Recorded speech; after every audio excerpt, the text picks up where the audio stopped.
굿모닝 큐티 가족 여러분, 아침에 따뜻한 커피 향기로 피곤한 몸과 마음을 깨우실 때가 있으시죠? 좋은 향기는 우리를 늘 기분 좋게 합니다. 오늘 우리의 말에 향기를 담아 전해보는 건 어떨까요? 칭찬 한마디, 따뜻한 말 한마디가 누군가의 지친 마음에 힘과 위로가 될 수 있을 것입니다. 오늘 우리에게 주시는 말씀은 미가서 7장 1절에서 13절입니다. 다 함께 찬송가 265장 옳은 길 따르라 의의 길을 4절을 부르시겠습니다.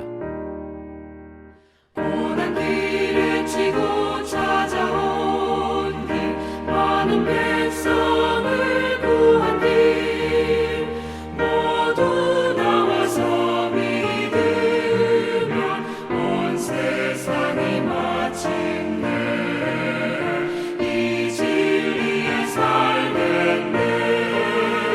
어두운 밤 지나고 동튼다 환한 빛 보아라 저 빛 주 예수의 나라 이 땅에 곧 오겠네 오겠네.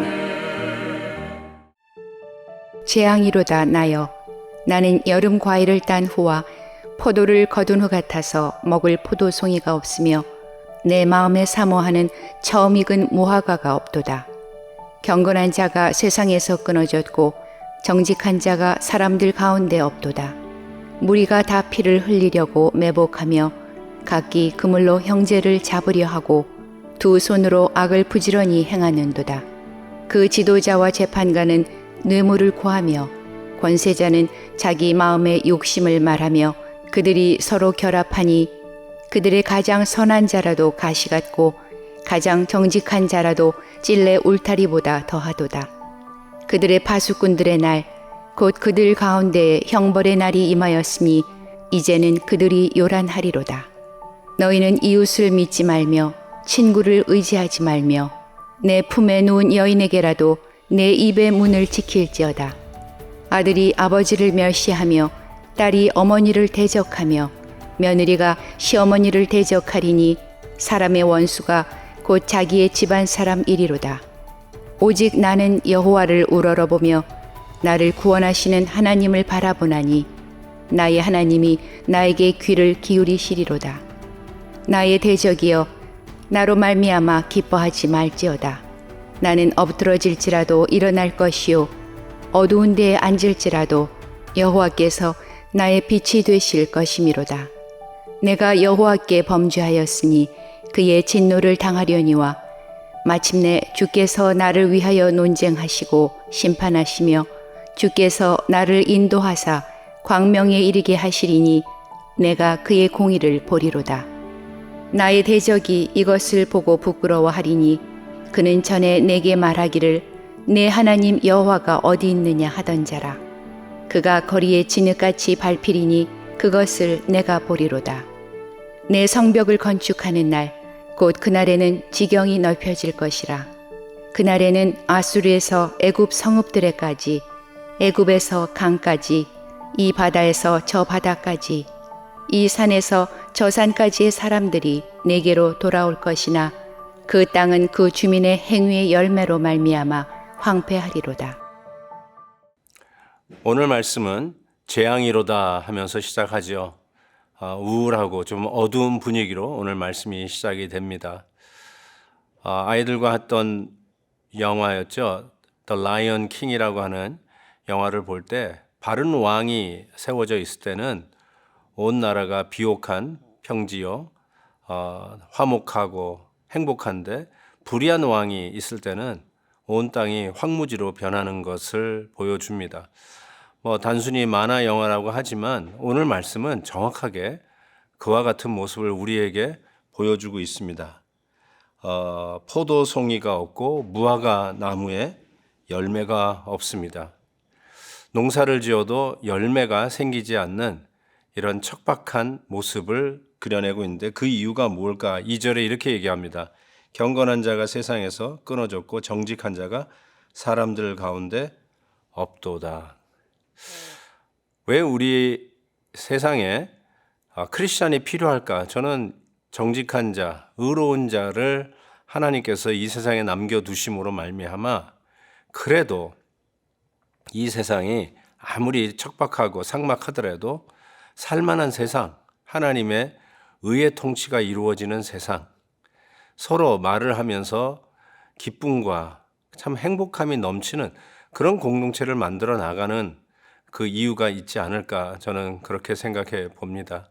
그래서 오늘 우리가 있다는 것이 이 땅을 향한 우리 하나님이 선물로 주신 것이 교회가 아닐까 이런 생각을 합니다. 오늘 말씀에 보면 정말 재앙이로다 하는 형편을 계속해서 이야기하는데 4절 보세요. 가장 선한 자라도 가시 같고 가장 정직한 자라도 찔레 울타리보다 더하다. 믿을 사람이 없다는 뜻이죠. 더 나아가서 5절 보십시오. 이웃을 믿지 말며 친구를 의지하지 말며 내 품에 누운 여인에게라도 내 입의 문을 지킬지어다. 서로의 말을 전달하는 과정 속에서 왜곡되는 경우가 참 많이 있습니다. 나는 틀림없이 A라고 말했는데 마지막에 전달받은 사람은 B라고 듣는 경우가 허다합니다. 교회 안에서도 이 일이 너무나 비일비재하다는 사실을 저는 부끄럽지만 고백할 수밖에 없습니다. 그런 의미에서 정말 믿을 사람이 없고 의지할 사람이 없는 재앙인 상황, 바로 이러한 상황 속에서 오늘 하나님께서는 이와 같은 약속을 하십니다. 7절 보세요. 오직 나는 여호와를 우러러보며 나를 구원하시는 하나님을 바라보나니 라고 이야기를 합니다. 사람에게 실망했다고 주저앉거나 교회의 어떤 리더들에게 상처를 받았다고 하나님이 없다라고 하거나 같이 셀모임 하다가 서로의 어떤 인간적인 모습을 보고 실망해서 다 집어치운다거나 이러지 말고 오히려 그러할 때 하나님을 바라라. 하나님만 의지해라. 사람은 믿음의 존재라기보다는 사랑의 존재죠. 아니, 믿어야 할 대상이 아니라 사랑해야 할 대상이라는 것이죠. 믿어야 할 대상은 우리 하나님 외에는 없다. 그런 의미에서 우리는 바라보아야 할 믿음의 대상은 여호와 하나님뿐이 없다라는 것을 고백하게 됩니다. 우리에게 절망한 상황이 있습니까? 누구에게 배신당하셨습니까? 교회 나오셔서도 마음의 상처를 받으셨다고요? 포기하라는 뜻이 아니라 하나님만 바라라고 하는 메시지입니다. 인간은 어차피 이해해 줘야 되고 안아줘야 되고 용서해 줘야 되고 그리고 사랑해 줘야 할 대상이라는 생각을 할 수밖에 없습니다. 물론 그 일로 인해서 우리가 피해를 받는다든지 어뷰스 당한다는 것은 우리가 지혜롭게 금해야 되겠죠. 그렇지만 우리의 인격인 부족과 함께 일하면서 성격 차이라든지 일의 스타일이 달라서 오는 갈등을 가지고 전능하신 하나님을 의지하고 바라는 이 믿음의 삶을 포기하는 것처럼 어리석은 일은 없다고 생각합니다.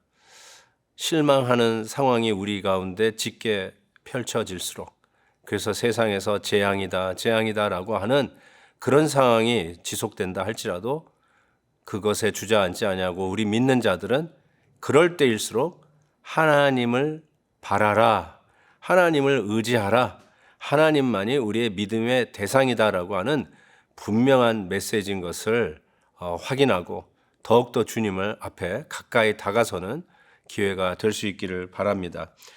그래서 10절 말씀에 우리에게 있어서는 새로운 인생 역전이 펼쳐지는데 10절 보세요. 나의 대적이 이것을 보고 부끄러워하리니 라고 이야기를 합니다. 맞습니다.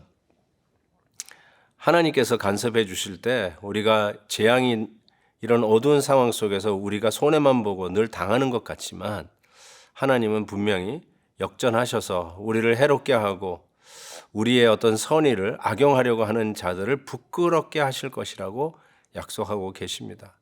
그래서 우리 예수 믿는 자들은 넘어지는 것 같지만 결단코 넘어지지 않습니다. 제가 좋아하는 시편 말씀을 인용해 드리면서 마무리합니다. 시편 37편 24절. 저는 넘어지나 아주 엎드러지지 아니함은 여호와께서 손으로 붙드심이로다. 아멘입니다. 우리는 결단코 아주 넘어지지 않는 하나님 손에 붙들려 있는 하나님의 백성입니다. 이 말씀으로 오늘도 승리하시기를 바랍니다. 하나님 아버지 감사합니다. 우리는 주 안에 있는 자들이고 시험 들고 넘어지고 자빠지는 모습이 우리에게 혹 있다 할지라도 아주 넘어지지 아니함은 여호와 하나님께서 붙들고 계심이라 하셨습니다.